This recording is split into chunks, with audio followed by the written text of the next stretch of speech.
Welcome to The Explainer. When you hear the word standardization, you probably think of rigid, creativity-killing rules. But what if it's actually one of the most powerful and subtle tools we have for coordinating really complex systems?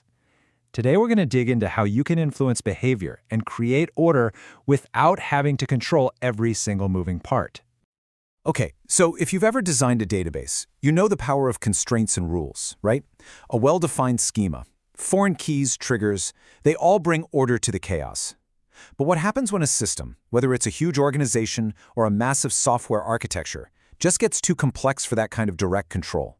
You can't just write a rule for everything. It's just not possible. And this quote right here, it really gets to the heart of the matter.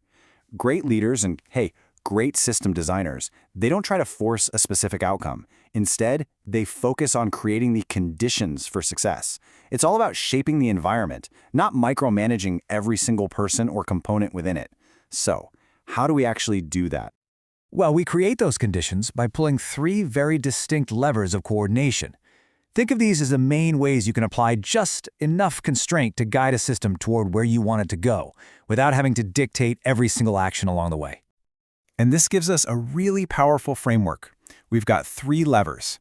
We can standardize the outputs, that's the what that gets produced. We can standardize the processes, that's the how it gets produced. Or, and this is a cool one, we can standardize the skills. That's the who is doing the work. Each of these choices has a totally different effect on the system. So how do these levers actually work in the real world?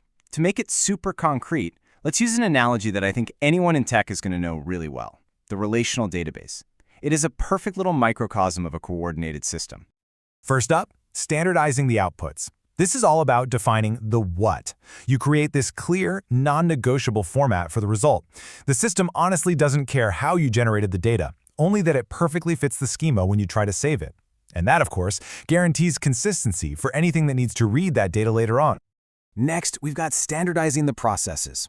This lever focuses on the how. It's not just about what you end up with, but the exact method you use to get there. You lock down the process, like forcing applications to use a single predefined stored procedure to update a customer's balance. This makes sure that the work is repeatable, it's predictable, and a lot of times, it's a whole lot safer. And finally, the third lever. You can standardize the who. By making sure everyone who's operating within the system has a common baseline of skills and knowledge, you can actually grant them more autonomy. Yeah, really. You don't have to define every single output or process because you trust the certified expert to make good decisions inside their domain. But here's the catch, and this is really important. Using these levers to get control and predictability, it comes with a critical trade-off. Exerting this kind of influence through standardization is not free. It always comes at a cost, and that cost is usually paid in flexibility. And this right here, this is the core conflict. Standardization gets you predictability and safety. Adaptability gets you innovation and speed. You can't have it all, you can't maximize both. The more you standardize, the more you constrain the system's ability to innovate and move fast. That strict database schema, super safe, but man, it can make adding a new feature a major project. So, the most crucial point here is that this isn't about choosing one side over the other. You can't have pure standardization or pure chaotic adaptability.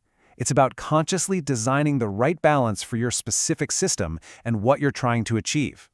It's a deliberate act of architecture. So as the system designer, you have to decide which lever is going to give you the most bang for your buck with the least negative impact. If the consistency of the final result is absolutely everything, standardize the outputs. If the method is what really matters for safety or compliance, then standardize the process. And if you need to empower experts to solve tricky new problems, well, standardize their skills and then get out of their way. So, let's end with a question for you to think about.